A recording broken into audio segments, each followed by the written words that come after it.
10:25 de la mañana, lo decíamos hace unos minutitos, hoy es 30 de noviembre, hoy se conmemora el Día Internacional de la Lucha contra el Trastorno de la Conducta Alimentaria. Y es que fíjense, atención al dato, Mercedes, los casos de anorexia nerviosa y bulimia han crecido hasta el 60% tras la pandemia. Vamos a hablar en los próximos minutos de este asunto con Nieves Santolaria. Ella es responsable y coordinadora del área psicológica del Centro de Día para Trastornos de la Conducta Alimentaria Alavente.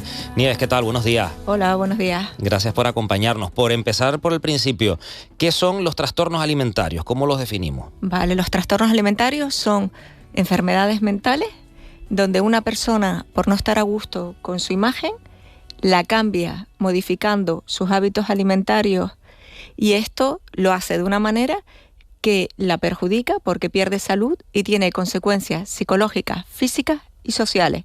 Físicas porque el organismo se deteriora, psicológicas porque le produce ansiedad, depresión, obsesión, baja autoestima, y sociales porque la aísla de su entorno y cada vez se siente más incapaz de tener una relación adecuada con los demás.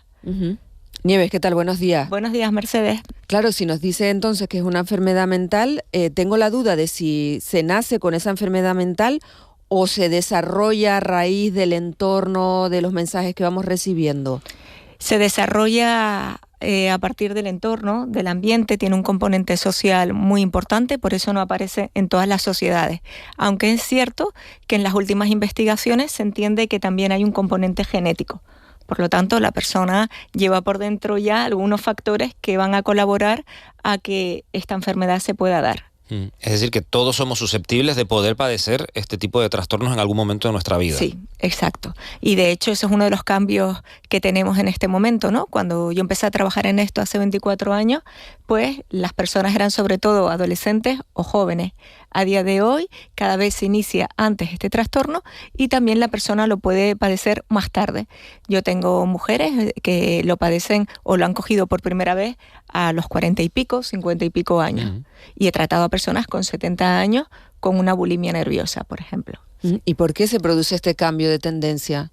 Bueno, una de las cosas que se cree es porque a partir de los 40 años o de los 50, muchas personas suelen romper su pareja y vuelven a entrar en el mercado. Es un momento donde hay muchas separaciones, muchos divorcios, y esta sociedad que es muy competitiva, muy perfeccionista y que de alguna manera te anima a no envejecer, hace que cuando la gente vuelva a recuperar su vida, pues se cuide en exceso, se meta en dietas de alto riesgo, quieran hacer modificaciones en su imagen corporal que pueden llevarles a obsesionarse y a entrar en un trastorno de la conducta alimentaria. Hay que entender que las personas cada vez cuidamos más nuestra estética y esto muchas veces puede que lleguemos a un punto que no lo controlemos bien y nos podamos enfermar por ello. Nieves, ¿y qué papel ha jugado la pandemia, el confinamiento? Porque lo dábamos ese dato, han aumentado, se han disparado un 60% los casos después de la pandemia. Sí, ¿Qué ha pasado? Los casos se llegaron casi a triplicar. De hecho, nuestra asociación, como mucho a una persona la atendemos en un mes, mes y medio, y llegamos a tener que cerrar agenda.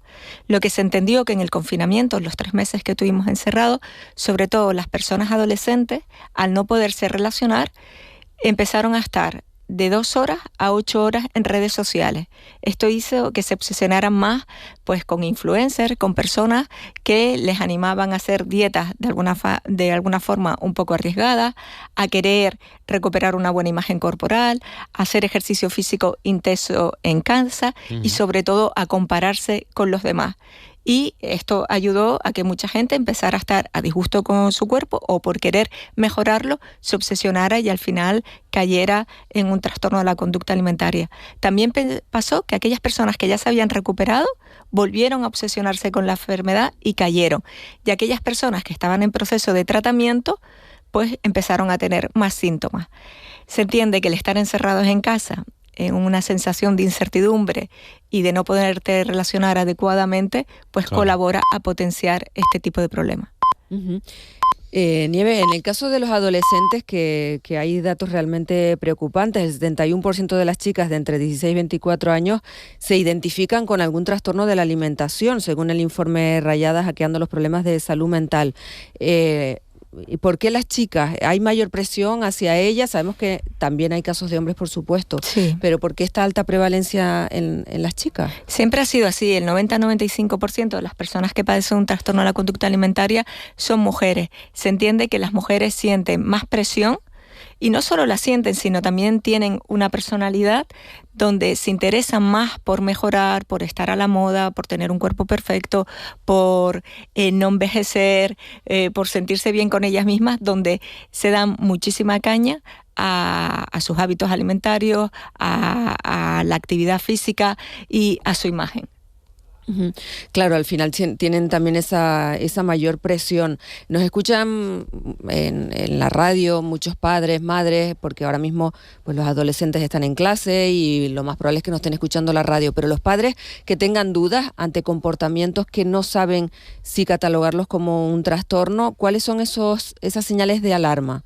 Bueno, pues las señales de alarma es que la persona empieza a notar que sus hábitos alimentarios cambian, o no quiere comer, o come muy poco, o cuando llega la hora de la comida eso dice que ya ha comido, o que no tiene hambre, o que le duele la barriga, o come muy bien, pero tú estás viendo una bajada de peso y desaparecen pues alimentos, pues a lo mejor paquetes de galletas en un día, cajas de cereales, y notas que nada más terminar de comer va directamente al cuarto de baño, donde de alguna manera pues podría vomitar o utilizar alguna conducta purgativa. También muchas veces los padres se quejan de que ven que sus hijos han cambiado, que no tienen el mismo carácter, que están más agresivos, más irascibles. Lo que pasa es que estas cosas y estos cambios del estado de ánimo en la adolescencia es un poco difícil saber si es por una enfermedad o si es por los cambios hormonales. Luego ves que se separa o se aísla, ya no le apetece ir a comer pues a un sitio de comida rápida, tipo una hamburguesería, una pizzería, hasta a lo mejor se priva de ir a la playa, se mira muchísimo en el espejo y está obsesionado, y siempre las críticas que se hace sobre sí mismo pues son malas, no me gusto, me gustaría estar más delgada, creo que soy una persona que no soy atractiva, creo que los demás me pueden rechazar, y empiezan a ver también pues un adolescente con unas inseguridades pues que no estaban, ¿no? Y sobre todo con su imagen corporal y con su forma de relacionarse. ¿Y cuáles deben ser los pasos que habría que dar si detectamos esas señales en nuestros hijos? Vale, pues lo primero, llevarle a un profesional que puede ser a su médico de cabecera en su centro de salud, a cualquier tipo de médico, un endocrino, el pediatra, o en caso de que consideren que puede ser un trastorno de la conducta alimentaria, a nuestra asociación, a la Asociación Alavente, y también el Hospital Universitario de Canarias está la unidad de trastornos de la conducta alimentaria, que también podrían valorar a esa persona y ver realmente si hay un caso que hay que atender. Nos pregunta un oyente, nos dice: buenos días, ¿dónde está el límite de querer cuidar el peso y tener anorexia? Bueno, en tu salud, porque está muy bien querer cuidar el peso, de hecho tener un peso saludable pues es lo ideal, pero en el momento que a mí ya no me importa perder salud por tener menos peso, es el momento donde se complican las cosas, ¿no? Donde ya no estoy bien nutrida, donde me salto comidas, donde no me importa marearme porque prefiero bajar de peso, donde voy al gimnasio y no soy capaz de hacer una hora o un rato adecuado, sino necesito ir al gimnasio y machacarme 3 horas, donde ya no disfruto de las cosas. Hay mucha gente que va al gimnasio y no disfruta el gimnasio, va a machacarse, a conseguir un cuerpo, o una persona que come también no lo que le gusta, sino lo que cree que es mejor para ella, pero siempre pendiente de contar calorías, de perder peso, de mejorar su imagen, pero a través del sufrimiento. En esta vida tenemos que mejorar y tenemos que tener salud, pero no nos debemos olvidar que lo podemos hacer de una forma en la que podamos disfrutar y nos pueda beneficiar. Es decir, que la prioridad debe ser la salud. La salud, siempre, antes que la estética. ¿Se pierde la perspectiva, Nieves? Quiero decir, sí. ¿Se pierde la capacidad de ver objetivamente la realidad? Sí, sí. Y en los trastornos de la conducta alimentaria esto es muy importante, porque muchas veces los pacientes niegan la enfermedad. No, yo solo me estoy cuidando, yo lo único que quiero es no estar gorda. Bien, y sí se pierde porque tienen la imagen corporal distorsionada. Claro. Por lo tanto, no ven realmente cómo está su cuerpo y cómo está ese estado de desnutrición, o no ven que vomitar es algo peligroso y que les está quitando un montón de salud y que les está perjudicando. No llegan a ver la gravedad de sus comportamientos. De hecho, hemos tenido personas a punto de ingresar porque ya su vida corre peligro y la persona cree que le estamos amenazando, pero que realmente su estado está sana, que como si los demás tuviésemos un interés en especial en amargarles la vida. Fueran los demás, ¿no? Los que no ven. Sí. Muchas veces cuando hay tanta negación, pues no están en contra de su familia, en contra de los profesionales, porque la enfermedad no le permite ver la realidad. De ahí muchas veces hemos oído, Nieves, cuando se miran al espejo, que realmente pierden la percepción real de cómo es su cuerpo, ¿no? Exacto, Lo hemos visto muchas veces, se veía mucho con la anorexia, que se seguían viendo con sobrepeso cuando en realidad estaban muy delgadas, sobre todo en mujeres. Hemos visto muchas fotos, imágenes. Sí, y es así, y si tú las escuchas cómo se definen, pues parece que están hablando de una bola de grasa, ¿bien? La verdad que toda la parte de imagen corporal es la parte más difícil de tratar y con la distorsión se complica muchísimo. Es un tema que se trata al final del tratamiento, cuando la persona ya ha mejorado sus hábitos alimentarios, ya ha mejorado su autoestima, porque si no al principio es una persona hablando chino y la otra ruso, pero sí que es cierto que mi experiencia a mí me ha hecho ver aproximadamente que una persona con un trastorno de la conducta alimentaria se ve unos 15 kilos más de los que realmente tiene. Y centramos el foco, o habitualmente centramos el foco en la bulimia, en la anorexia, pero imagino que hay más trastornos. Sí, hay más por trastornos. ejemplo, la vigorexia. Sí, aunque la vigorexia es más un trastorno del cuerpo, de la imagen corporal, porque es la obsesión por tener un cuerpo de una determinada manera. Pero sí, también se altera la alimentación y la persona tiene hábitos que ponen en riesgo su vida. Y hay un trastorno de la conducta alimentaria que últimamente también está cogiendo mucho peso, que es el trastorno de atracones. ¿Bien? Y este aumentó también mucho en la pandemia, sobre todo en mujeres adultas de 40, 50 años, es que la persona tiene atracones de comida, que es comer mucha cantidad de alimento de una forma muy voraz y una ingesta muy desproporcionada, donde la persona luego no hace nada por compensarlo, no vomita, no se va 8 horas al gimnasio, pero se siente muy culpable porque entiende que ese comportamiento no es sano, ¿no? Y a lo mejor suelen ser también, se levantan a comer a las 2 de la mañana, y se levantan y se comen a lo mejor 2 paquetes de pan de molde con 2 botes de mermelada, ¿no? Y al día siguiente, porque a veces por la noche no son ni muy conscientes de lo que han hecho, se dan cuenta pues de lo que han ingerido, ¿no? La necesidad de comer más. Nieves, ¿y qué diferencias hay entre el hombre y la mujer en estos casos? ¿O no las hay? El trastorno de atracones no hay muchas diferencias, ¿bien?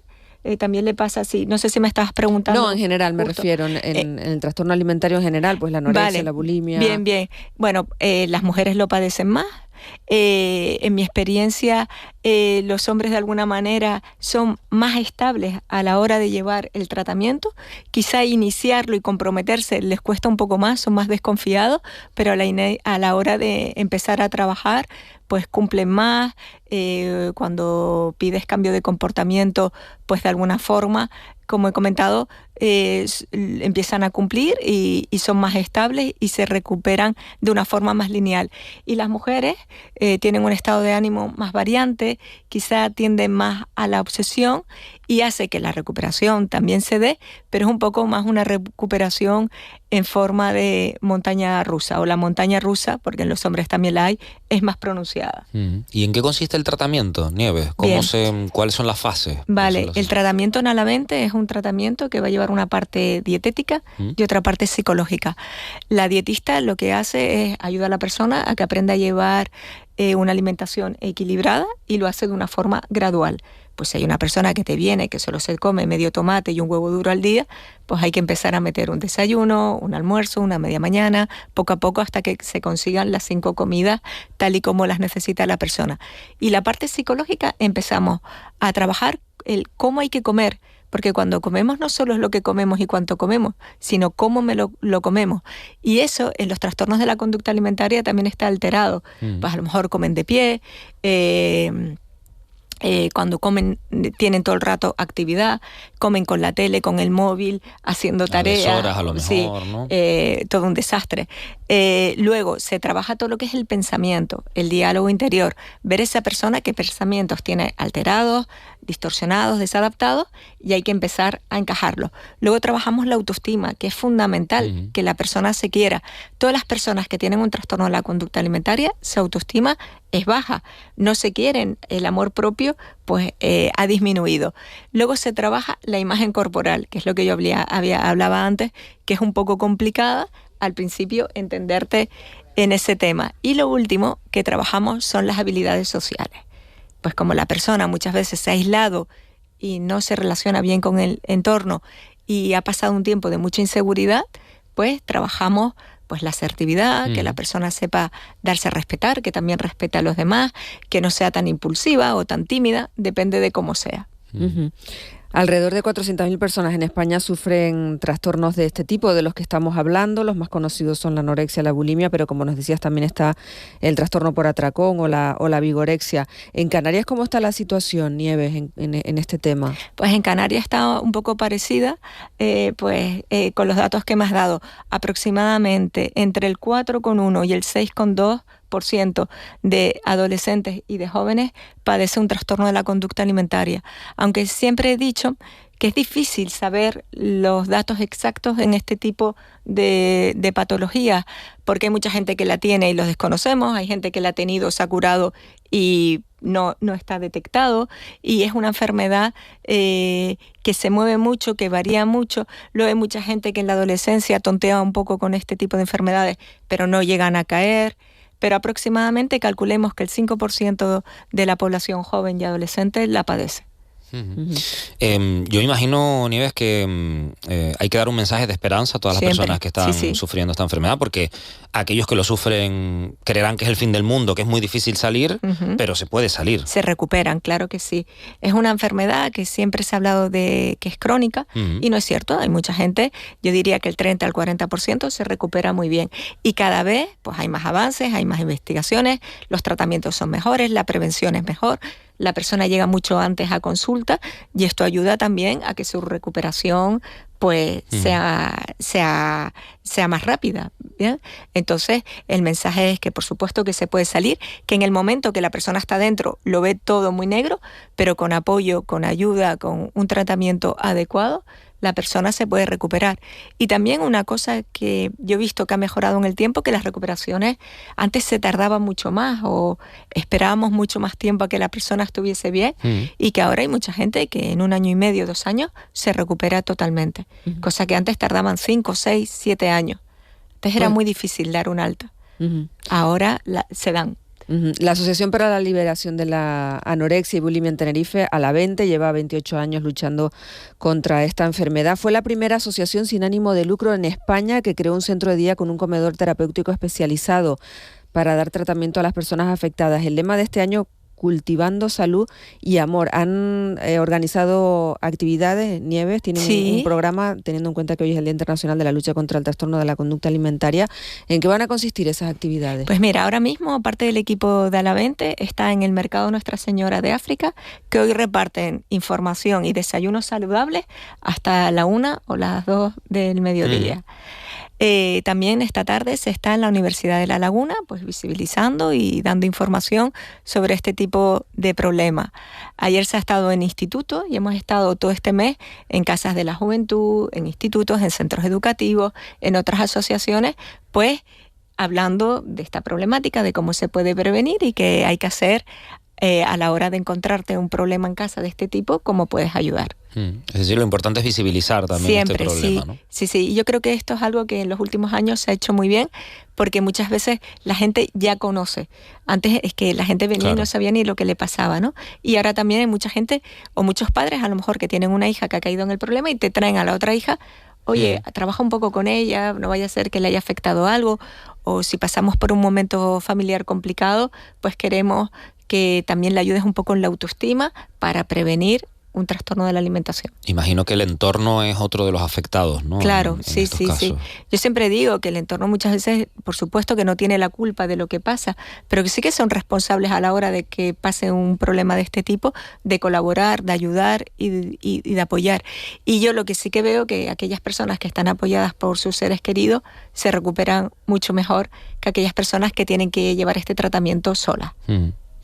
Pues nos quedamos con ese mensaje, Nieves, y con que cada vez la recuperación es antes. Antes se tardaba mucho más tiempo, ahora ese proceso parece que se va recortando y que se puede salir. Hay que terminar con ese mensaje de esperanza, de optimismo.